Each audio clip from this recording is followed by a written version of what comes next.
Aujourd'hui, la BMW R1250 RS, donc avec le nouveau bicylindre qui fait 1250 cm3 avec une admission variable. Il fait 136 chevaux si je dis pas de bêtises, c'est le même que sur AGS si je dis pas de bêtises non plus. Et il est intéressant parce que par rapport au 1200 d'avant, il est beaucoup plus, je trouve beaucoup plus sportif entre guillemets, beaucoup plus explosif. Et c'est un peu ce qui manquait à l'ancienne GS. Je me suis déjà fait avoir des béquillages tout à l'heure. J'ai des problèmes avec les BM je crois, hein, parce qu'à chaque fois que j'ai des béquilles, au lieu de s'arrêter au milieu, elles rebasculent de l'autre côté. Je sais pas à quoi ça tient, mais ça me le fait à chaque fois et ça fait très peur. Sur une moto à 20 000 €, ça fait flipper. Donc en gros, c'est pas une sportive, c'est pas, on va dire que c'est une GT. Moi, j'aimerais bien quand même dire que c'est une GT sportive parce que je pense qu'elle a quand même des petites aptitudes à aller vite. Et oh, la selle est d'un confort, c'est un gros bloc de gel, trop bien. Et direct, aucun feeling sur la poignée d'accélérateur. Je sais pas, c'est mou, il n'y a pas de réponse. Et en même temps, je suis en mode rain. C'est peut-être, ça tient peut-être qu'à ça. On va changer de mode. Salut. Ah oui, alors comme je conduis une BM, je vais faire coucou à tout le monde, moi. Rain, road, on m'a dit. Le commercial très sympa, merci Vincent de chez BM à Paris-Bastille. M'a dit aujourd'hui pas de dynamique pro, je sais pas pourquoi, mais on va se mettre en mode dynamique quand même. Non, on va se mettre en mode road. On va se mettre en mode road. Donc elle fait 240 kg et c'est à peu près tout ce qu'il faut savoir. Il y a 18 litres de réservoir. Donc avec les consommations des motos actuelles, il y a largement de quoi faire. Et toujours cet afficheur de tueur, on peut faire défiler les infos en haut sur la petite barre là-haut, tac tac tac, autonomie, pression des pneus, jauge à essence évidemment, le totaliseur à la 900 bornes, la conso moyenne, etc. Mais quand on va comme ça, merci, hop, hop, là ça devient tout de suite plus joli. Donc on perd le compte-tour, mais par contre on gagne un max d'informations, température du moteur, pression d'huile, voltmètre, à nouveau la pression des pneus, des choses comme ça.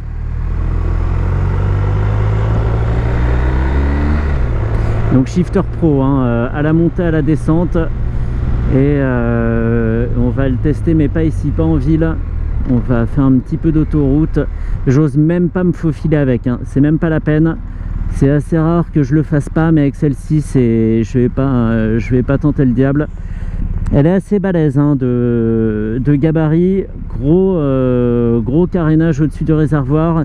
Évidemment le boxer qui dépasse bien des deux côtés. Et je parle pas de mon caleçon, hein, je parle du moteur. Et voilà, toujours ce poids à gérer au débéquillage d'une part et sur le faufilage d'une autre part. Ouais, bon, bizarre.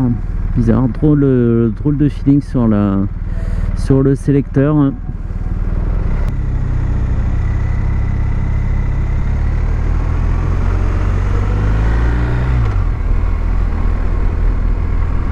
Waouh, la mise sur l'angle est archi vive, pour pas dire violente. La moto se couche direct en fait. La moto se couche direct, alors la maniabilité du coup s'en trouve grandement améliorée. Mais faut se méfier, elle est super vive. On a vraiment l'impression de tomber, un peu comme avec des pneus complètement HS. Ça fait tout à fait ça. Faut juste le savoir. J'avais pas dit que je me faufilerais pas, si je l'avais dit, hein. Je le fais quand même. Mais là il y a plus de place là. Le freinage puissant, la fourche est assez rigide, ça pompe pas des masses. On va donner une seconde chance au shifter. Là je l'ai trouvé un peu sec, mais après c'est une question de régime d'ouverture de la poignée. Qu'est-ce qu'on peut dire? La bulle est réglable mais pas électriquement. Donc là il y a deux positions et on peut aussi la remonter sur son support. Donc bulle réglable, là elle est en position haute, là elle est en position basse, haute, basse, basse, haute. Non attends, c'est l'inverse. Bon, haute. Je préfère haute parce que tant qu'à être sur une GT, autant voir la protection. Et quelqu'un qui m'a vu m'amuser avec ma bulle, il s'est demandé ce qui se passait là. Et voilà, oui, donc GT dit grand tourisme, dit on taille la route, dit forcément protection, on va voir si la fatigue est présente ou pas. Donc cette vidéo va durer 4 heures, j'ai prévu de partir jusqu'à Reims et d'en revenir, donc 400 km, c'est parti. Évidemment, je vais faire ma petite boucle toute pourrie comme d'habitude. On va partir à découverte de la région parisienne. Je sais que ça plaît, surtout sur les BMW. J'adore ce genre de commentaires. Le commentaire qui dit ouais d'accord, tu critiques les BM, mais c'est parce que tu roules pas sur les bonnes routes, voilà machin. Bah écoute, si les BM sont faites que pour rouler en montagne dans les petits virolos ou je sais pas où d'autres, c'est que la mission de monsieur BM est clairement pas remplie. Une moto, elle doit pouvoir donner du plaisir partout. Mais je sais même pas pourquoi je me répète en plus. Je le dis tout le temps. Bon, le comportement de la poignée d'accélérateur s'est pas amélioré avec le mode road. Il n'y a rien en fait. Elle tombe comme ça d'un coup. Pas de résistance. C'est ce que j'aime pas avec certains accélérateurs électroniques. C'est qu'il faut quand même qu'il y ait une résistance, qu'on aille contre la poignée. Il faut un petit effort pour la tourner. Et là, il n'y a pas, ça donne pas l'impression de donner des ordres à la moto. C'est hyper abstrait comme notion, hein, je le sais bien. Mais la sensation est très étrange. Il y a quand même de la pêche hein, quand on tourne, il n'y a pas de souci. On va mettre le mode dynamique pour l'insertion sur autoroute. Et on le fait tout de suite en roulant dynamique. On va pas faire dynamique pro hein. Allez, je coupe le gaz. Non, je coupe pas, si. Là on la sent déjà un petit peu plus dur à tenir, un petit peu plus on-off sur la poignée de gaz. Et bon, faut beaucoup mieux doser l'ouverture quoi. La façon dont on tourne la poignée. En termes d'amortissement, c'est super bon hein. Il n'y a pas, hein, on est j'allais dire on est chez BM et ça fait très journaliste de dire ça, mais le confort est vraiment là. La selle aide beaucoup, mais les suspensions font un travail de dingue. On roule sur un petit filet de gaz, on met à profil couple. Je vais quand même remettre l'autre affichage, c'est possible. Ouais, c'est possible. Je voudrais le contour en fait, surtout pour voir à quel moment elle se réveille. Là on est en 3, 4. Ouais, en fait c'est assez bas.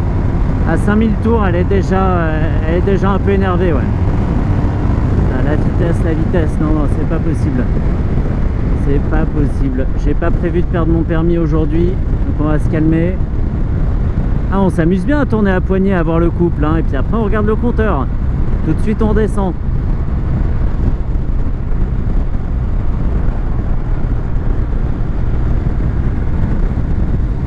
Bon, les commodos comme d'hab hein, chez BM, tout tombe sous la main, on n'a même pas besoin de regarder. C'est super agréable. Tous les boutons sont bien se démarquent bien sous la main comme ça. On sait même sans regarder. Là je sais que j'ai le régulateur.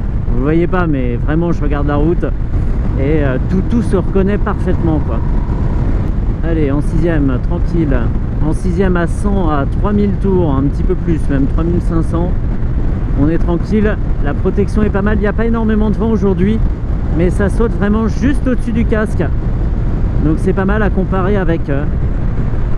Ah ouais, même là elle bosse bien, il y a une sorte de petite lèvre ici en fait, sur le bord de la bulle.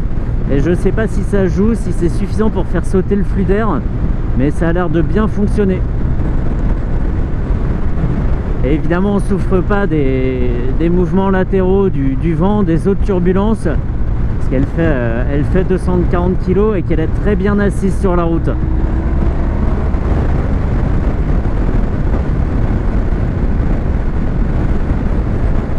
C'est tellement facile, il faudrait qu'il n'y ait pas de limitation de vitesse, et là on serait bien là. Parce que sinon il faut regarder son compteur, hein. Tu tournes la poignée, tu perds ton permis, grosso modo hein. Moi c'est le freinage qui m'étonne. C'est le freinage parce que il a vraiment du mordant. C'est pas un freinage suffisant comme on peut voir d'habitude, voilà, pour arrêter la moto avec de l'endurance, tout ça. Il a vraiment une vraie attaque. Donc là c'est l'échappement d'origine. Sinon elle est tout équipée, hein. Là elle a un petit peu plus de 20 000 euros. Et il doit y avoir, je sais plus le prix de base, je sais plus, on verra, je vais le marquer là tout de suite. Et vous ferez le calcul, hein, le delta c'est le prix des équipements quoi. Hein. On n'a vraiment pas l'impression de conduire, c'est comme si j'étais un peu passager de la moto, ou même carrément spectateur en fait, parce qu'on ressent pas d'effort à conduire en fait. Ça demande pas de... Voilà, ça demande pas de force, on résiste pas contre le vent. Et on regarde juste la route défiler, c'est tout. On est sur son petit filet de gaz là et on attend d'arriver. Faudrait, ouais, le pire c'est de lutter contre l'ennui en fait. C'est un peu comme quand on roule dans une très grosse voiture, très confortable, bien sonorisée. C'est là qu'on a le plus de risque de s'endormir, enfin, d'après moi. Hein. Bah là c'est un peu pareil. Comme on n'est pas stimulé par la conduite en soi, mais juste par le paysage qui défile, on a peut-être plus de chances de s'assoupir.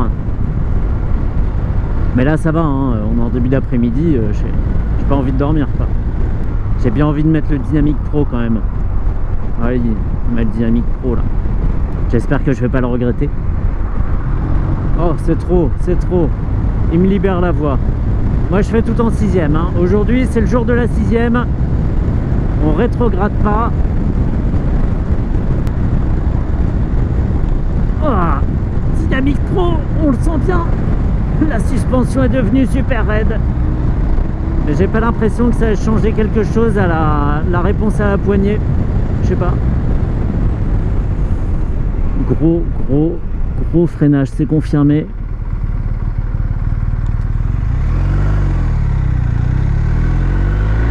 Enfin, cette mise sur l'angle.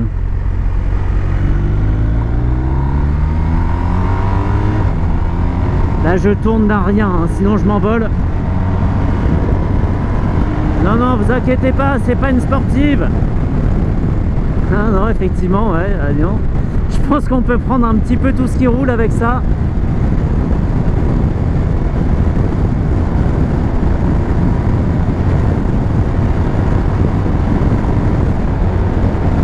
Et c'est franchement...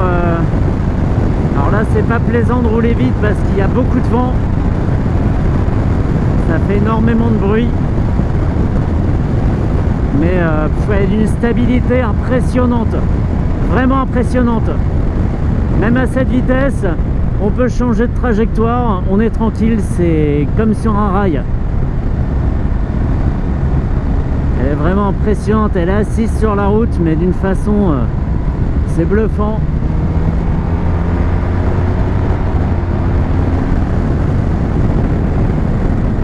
Il y a juste à regarder où on veut aller et c'est tout, elle fait tout le reste en fait. C'est d'un naturel et c'est pas... moi je suis pas pro BMW, on commence à le savoir avec mes essais de 90. Mais là quand c'est vraiment bien à ce point, il faut le dire. Elle fait, voilà, elle se guide mais d'un regard, d'une petite rotation de la poignée, c'est d'un confort terrible.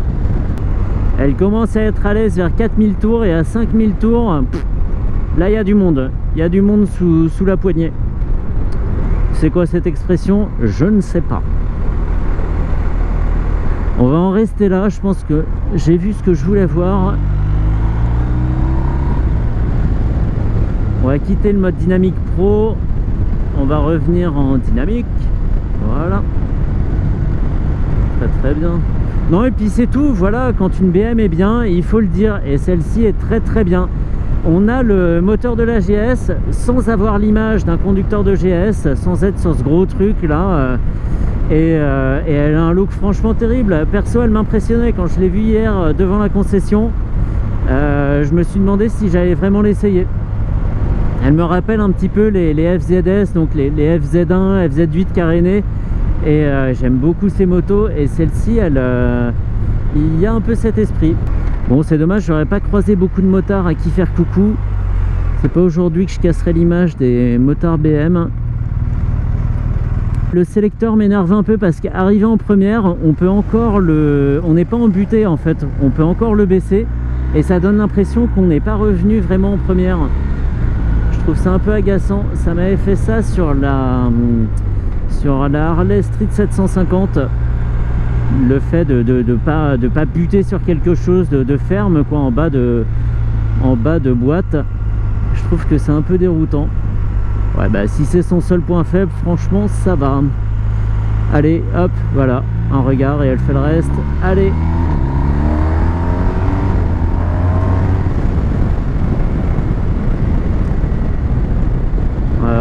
C'est pas mal. C'est pas mal du tout. On sent qu'il faut pas trop la chatouiller.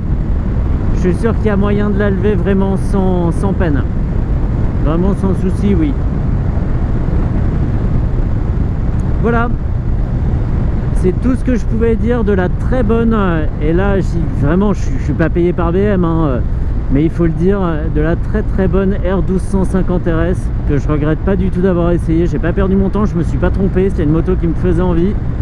Et ça n'a pas été une demi-heure de perdu, loin de là.